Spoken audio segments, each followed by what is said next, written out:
Queridos alumnos, bienvenidos a la grabación del cuarto epígrafe de nuestro tercer bloque, la monarquía hispánica de Felipe II, gobierno y administración, los problemas internos, guerras y sublevación en Europa. En este abordamos la figura del hijo de Carlos I, que será precisamente Felipe II. Cuando Carlos I en 1556 abdica, le deja el gobierno de los reinos castellanos y otras propiedades a Felipe II.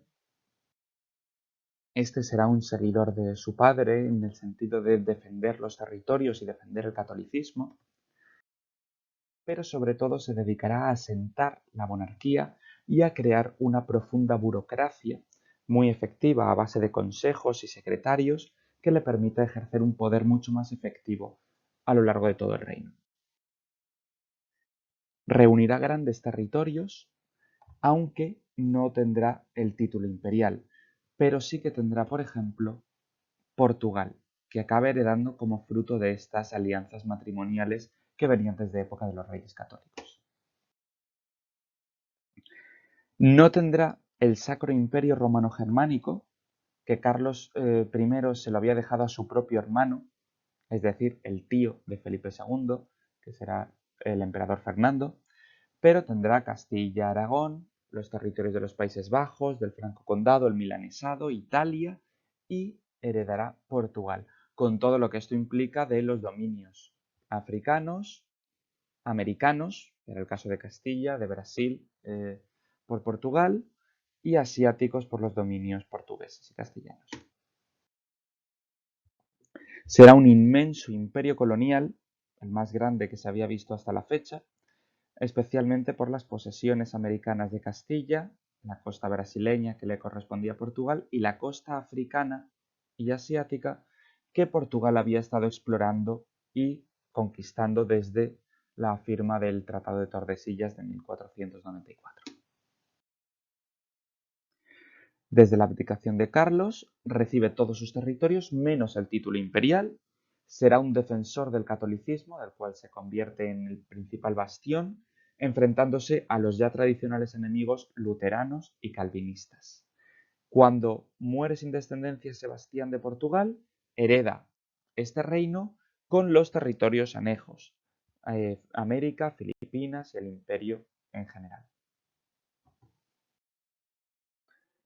Será, como hemos dicho, un rey administrador, un rey burócrata, basado en los documentos, las secretarías, los archivos.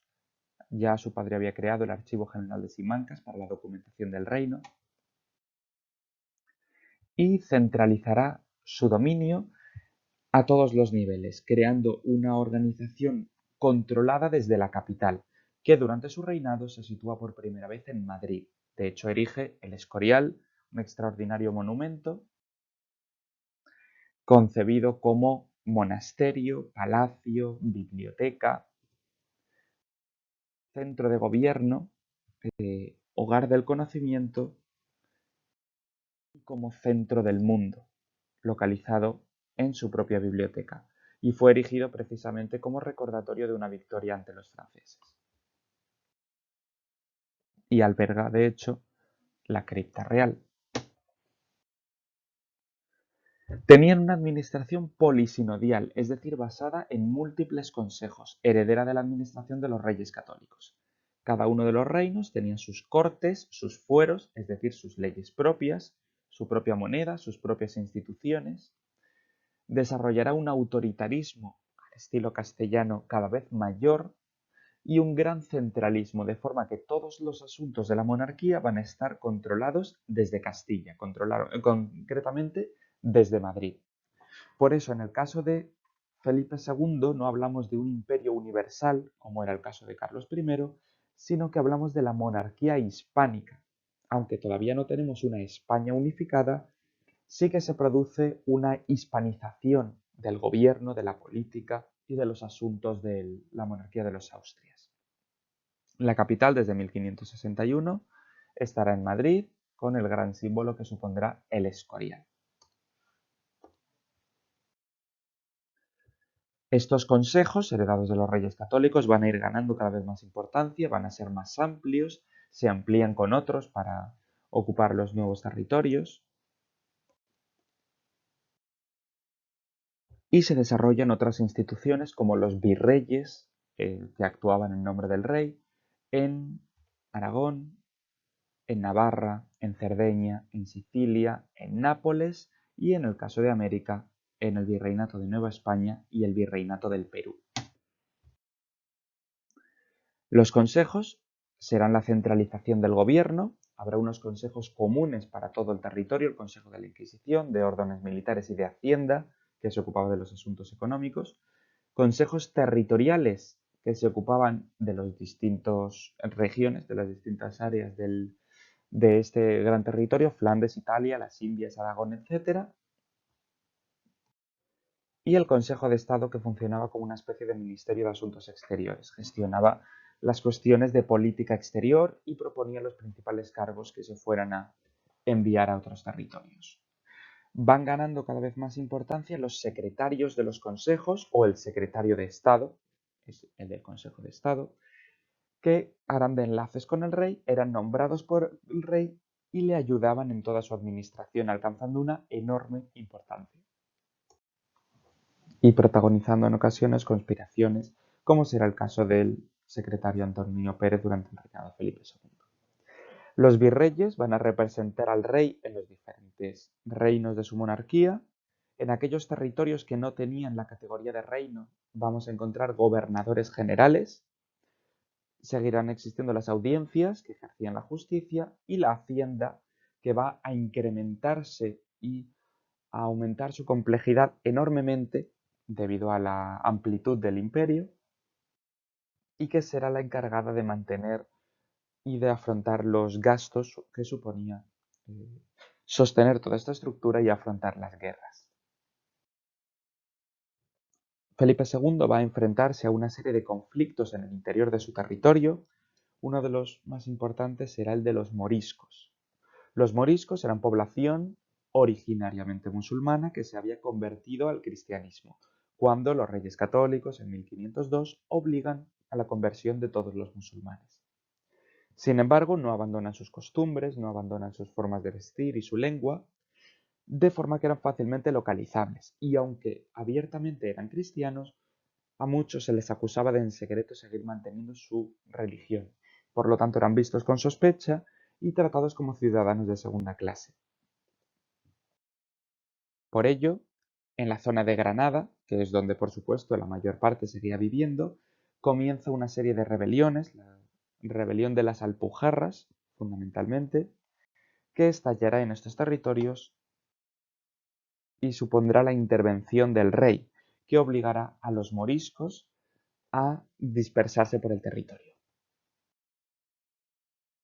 Por lo tanto, entre 1568 y 1570 o 71 habrá una rebelión que estalla debido a una pragmática del año anterior en el cual se prohibían las prácticas de la cultura morisca, de la cultura árabe, a que se les acusaba de ser colaboradores de los turcos, los grandes enemigos del Mediterráneo, y por lo tanto hasta 30.000 moriscos se alzarán en armas para defender sus intereses, lo que provocará la intervención del ejército y su derrota en 1570, haciendo que sean expulsados y dispersados por los territorios de Castilla, es decir, no se les expulsa de la península ibérica, pero sí se les saca de Granada para que no estén en la zona que conocen y en la cual están todos unidos, sino que estén dispersados y de esta forma sean más débiles. Otro acontecimiento importante será la muerte de Sebastián I, rey de Portugal, sin herederos directos, lo cual hace que Felipe II, que era hijo de Isabel de Portugal, tenga derecho a heredar, y de hecho herede, el reino de Portugal, que incorpora a sus dominios. Esto dará origen al movimiento iberista, que defiende la unión de los territorios de la península ibérica y que persiste a día de hoy. Por lo tanto, en el 78, Sebastián I muere sin descendencia. Felipe II, por ser hijo de Isabel de Portugal, tiene derecho a reivindicarlo y goza del apoyo de la nobleza y de los grandes comerciantes. se incorporará tras una serie de conflictos en 1580-1581 y esto supone fundamentalmente la unificación política de la península ibérica. Todos los territorios peninsulares van a estar unidos bajo el mismo gobierno y la incorporación del enorme imperio colonial portugués, que incluye Brasil, Indonesia, Molucas, Ceuta, etc. Y Portugal, por supuesto, como los otros territorios de la monarquía, mantendrá sus leyes y sus propias instituciones. Felipe II se enfrentará también a una serie de conflictos, como la conspiración organizada por Antonio Pérez, al que se llegó a acusar incluso de intentar asesinar al rey, ayudado por grandes personajes, como la famosa princesa de Éboli, pero que fracasó y que fue descubierto, viéndose obligado a huir, allá donde el poder del rey no pudiera atraparle. Él era aragonés, por lo tanto huye a Aragón y pide la protección del Justicia de Aragón, esta figura de origen medieval, que era el encargado de defender los intereses forales de Aragón, se pondrá de parte de Antonio Pérez y prohibirá al rey, a Felipe II, entrar a hacerse con él. Sin embargo, Felipe II desobedece esta orden y entra con el ejército en Aragón, lo cual contraviene directamente los fueros aragoneses y de hecho el propio Justicia es ejecutado, convirtiéndose incluso a día de hoy en un símbolo de la resistencia aragonesa. No obstante, Antonio Pérez acaba huyendo a Inglaterra, donde se dedica a difundir lo que se conoce como la leyenda negra, las historias terribles sobre la monarquía hispánica, de la cual los ingleses, enemigos, rivales de Felipe II, se harán eco ampliamente. Por lo tanto, Antonio Pérez, condenado por corrupción, se amparará a los fueros de Aragón.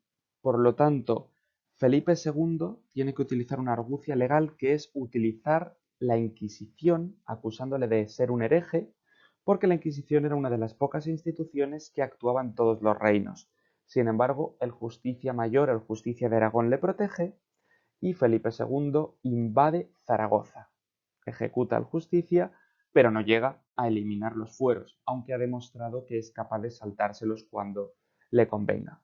Por lo tanto, esto demuestra cómo este centralismo y este autoritarismo que Felipe II va llevando a cabo no tiene apenas límites.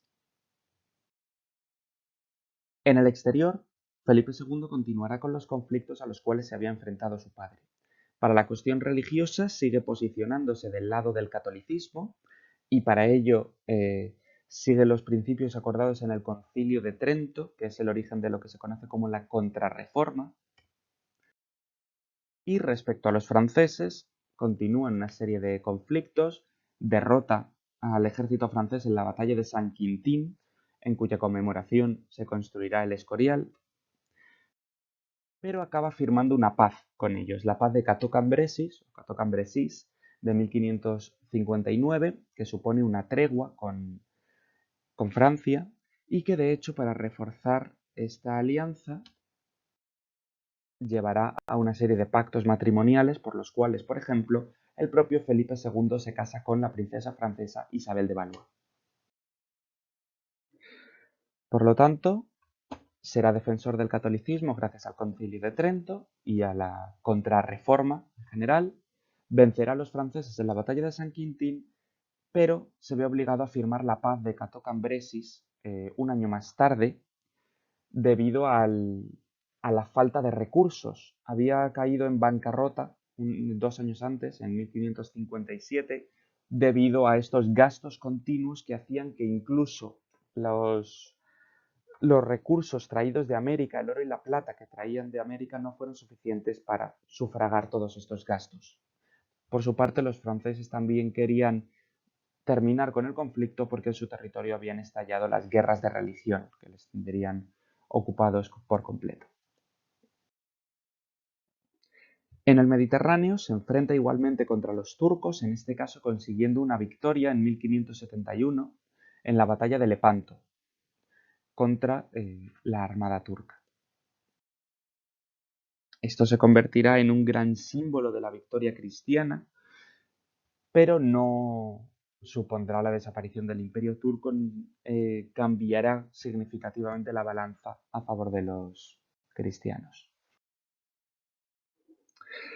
Contra el Imperio turco, que desde 1570 había emprendido una gran ofensiva, se crea la Liga Santa, un acuerdo entre Venecia, España y el Papado para hacerle frente, que lleva a, en 1571, la batalla de Lepanto, dirigida por Juan de Austria, este general, medio hermano de Felipe II, que permite frenar el avance turco, pero no acaba con la piratería norteafricana. En el norte se da el principal conflicto al cual Felipe II tenga que enfrentarse, que serán las guerras de Flandes, de Holanda.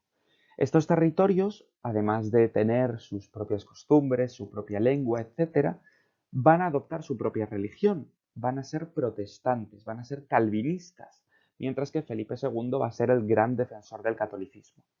Por lo tanto, se van a llevar a cabo una serie de guerras, en parte religiosas, en parte de independencia, por las cuales los flamencos querían liberarse del poder de Felipe II y que obligarán a este a enviar continuas remesas de hombres, material y dinero al norte para hacerles frente, así como a sus principales generales, especialmente el Gran Duque de Alba, que se ocupará de intentar pacificar y dominar ese territorio. Lo hará con gran dureza y de hecho se convertirá en un símbolo monstruoso para los propios Países Bajos, como es parte de esta leyenda negra. Los ejércitos empleados en estas luchas serán los famosos tercios, formados por cuadros de piqueros, y supondrá una pérdida continua de hombres y dinero que acabará agotando las arcas del Estado. Va a ser un conflicto con la zona norte de los Países Bajos que se unen creando lo que se conoce como las Provincias Unidas o las Provincias Unidas de Holanda, que eran calvinistas, mientras que el sur será católico. Las Provincias Unidas acaban ganando su independencia efectiva del dominio español. Por lo tanto, desde 1568 se forman y se rebelan las Provincias Unidas por una cuestión económica. Era una zona burguesa muy importante con grandes comerciantes que querían libertad económica y no depender de la monarquía hispánica, por cuestiones políticas, la independencia, y cuestiones religiosas, como era el hecho de que eran calvinistas. Intervendrá el duque de Alba con gran dureza, eliminará a los líderes de la rebelión, pero no consigue acabar con este conflicto. Comienza la terrible Guerra de Flandes, que vemos que dura 80 años. Será una larguísima guerra que acabará con los recursos de España sin que le suponga en realidad ninguna victoria. Finalmente, el último gran enemigo de Felipe II va a ser Inglaterra, ante la cual está enfrentada por cuestiones políticas, porque estaban aliados, por ejemplo, con las Provincias Unidas de los Países Bajos, y por cuestiones religiosas, porque eran anglicanos, no católicos.